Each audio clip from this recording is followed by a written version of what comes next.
Good morning and welcome to Backyard and Beyond. And good morning to you, Karen Hunter. Good morning. How are things going at Allen House this morning? Just wonderful. Oh, great. I know you're always busy there. And I think we want to start out talking about bingo because, you play bingo there off and on, but this is sort of a new twist on it. Yes, this is a special thing we're going to do.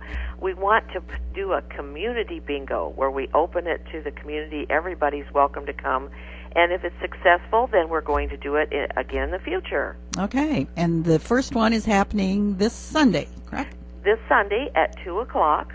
And we will have, make it kind of a bingo party. We're going to have lots of special prizes, refreshments, and just some good bingo fun. Okay.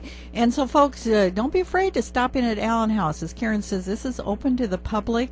And if you haven't been to Allen House, this will be a good chance to kind of check things out. And if you have been, well, just join everybody there playing bingo because folks have a great time. You know, I don't know. There have to be some people out there, Karen, who don't like bingo. But I haven't heard too many complaining. No, I haven't found too many people that don't like bingo. Yeah. So, but that's a special event, as you say, will be happening again. Do you think monthly if it's successful? Or? If it's successful, I'd like to try it monthly. Okay, very good. But you have, as usual, some other things coming up, and understand this is sort of an annual event with the guests that you want to talk about. Yes, Sunday, October 17th. At 2 o'clock, we have our Bob Everhart concert. And Bob comes every year and does a wonderful concert. His wife comes also, and it's just, we are usually packed because everybody likes Bob Everhart. Such wonderful music. And he probably has stories to tell, too. He does. He always has some very interesting stories to tell. And, of course, they've been traveling around the United States, and I don't know if people have been following that message, but they just run into all kinds of interesting people and have interesting experiences when they're doing that. They do. So, yeah. And, I don't know, does he ever talk about the Opry over at Anita? Because they get guests from all over the world there. They do. He does talk about that sometimes, and I think tonight they're having a big concert there, one of their last two that they're going to have for the season, and they do have a performer from New Zealand that's going to perform, plus a lot of their regulars. It's supposed to be a big show tonight. Okay, well, they probably will have a packed house then, and I know folks can call over there. Sometimes there are reserved seats available. Those are probably all taken, and then, of course, all the others, too. So, but this time, Bob's coming to you. That's right. It's wonderful. And then, of course, we will have refreshments and just a good time. We hope to get a big crowd out. Okay, what time is that? That's at 2 o'clock on October 17th, Sunday. So this Sunday coming up, we'll have the community bingo, and then the next Sunday we'll have the Bob Everhart concert. Okay, again, open to the public, everybody invited. That's right. So get on up to Allen House. Okay, and then understand you have somebody coming to talk about medicines, prescriptions? Yes. On the 19th of this month, we have Kara Beyer from the Hy-Vee Pharmacy. She has her doctorate in pharmacy and is very knowledgeable of medications. And she is going to come in and talk about medications, different medications people are currently taking, tips, some do's and don'ts, that kind of thing, and answer any kind of questions you have in regards to your medication. Mm-hmm. And that is also open to public. If anybody wants to come in, they have some medication questions, please come in.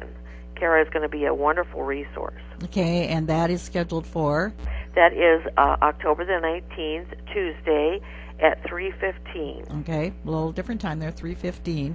Okay, I'm guessing she will talk about, and maybe people have to ask, but sometimes we look in our medicine cabinets or wherever we keep that stuff and find things that have dates that are 4 or 5 years old.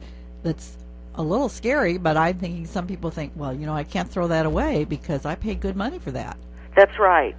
But a lot of medications you shouldn't take if they're that old and expired.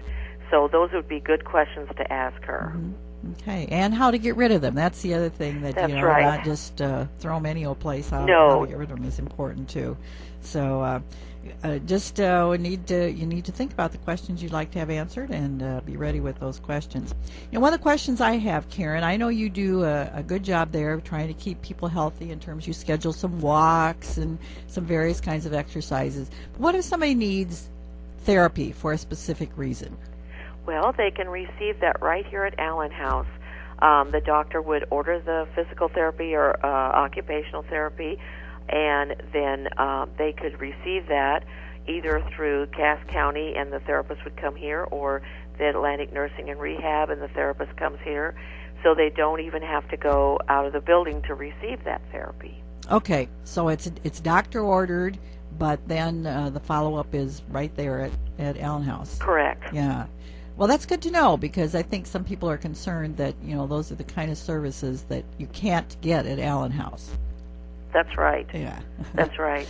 So, while I've got you on the phone, Levon, yeah. I'm excited because I just booked another event for November the 8th at 3 o'clock. I have got Marvin Negley.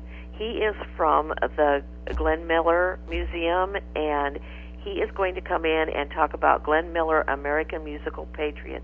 And I think that's going to be a wonderful thing. He's going to show some, a little bit of some pictures of the museum and of his birthplace, and talk about the museum, and then go into detail about Glenn Miller's life and the things he accomplished and the wonderful music.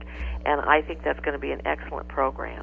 I would think so, and I think they keep down in Clarinda keep kind of just building and building on that Glenn Miller theme.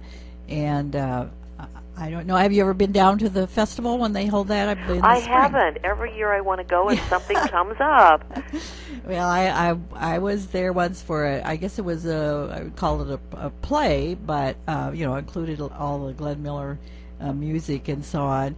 But I always want to go down and see the marching band from Japan. They say these young girls are just spectacular with their Glenn Miller music, and that's sort of an interesting thought to have these Japanese girls so into the Glenn Miller music. So it's wonderful. Yeah, so several days there. Think about that in the spring for folks, and I'm sure that your guest can tell you more about the date coming up in 2011 and some of the events that happen there during that festival. Yes, he's going to talk about all of those things. Yeah. It should just be a wonderful program. Okay, so that again is get that on your calendar. That is November the 8th at 3 o'clock in the afternoon. Okay. And is that a Sunday? No, that's a Monday. That's a Monday. Okay. So get that on your calendar. I'm sure he will bring some of Glenn Miller's music with him. And what's, for the folks who kind of grew up with that, there just isn't better music. No, it's very good. We play it a lot here at Allen House. Uh-huh. Yeah, and quite a wide range of types of music that he played. And so that will be interesting to hear about his life and enjoy some of his music, and probably learn more about the museum, things that people could go and see and enjoy. Anything else you want to mention coming up? Let's see. Well, I have, of course, in November we like to honor our veterans, and of course on Veterans Day I have a Veterans Day film, and that was, I'm sure some people might be familiar with it. It's Armed Forces Commemorative Days, and Shorty is going to be speaking on there about his experiences as a POW, mm-hmm. and I think that's going to be a wonderful thing. So that involves some local folks. That's right. Yeah, okay. And then on the 18th we have Mike Carr coming in, he from the Sons of the Union Veterans of the Civil War, and do a program. Okay. So we very much like to honor our veterans. Very good. And, of course, every year we have the veterans come in from the area and do the flag ceremony also. And do you feed them lunch? Yes, we offer them lunch, and we also, definitely during the programs they put on here, we have refreshments for everybody, and that's kind of fun, too. And they stay and visit, and it's wonderful. Okay. Well, again, most of these programs are open to the public. Just give Karen a call if you have any questions about those. That's at Allen House, and your phone number is? 243 3820. Okay, 3820. Okay, thank you very much, Karen Hunter, Thank for you. visiting with us about opportunities for the community to come and enjoy some programs at Allen House. Until next time, I think this is very fitting right now since we haven't any rain for a long time. Remember, dust is a protective coating for fine furniture.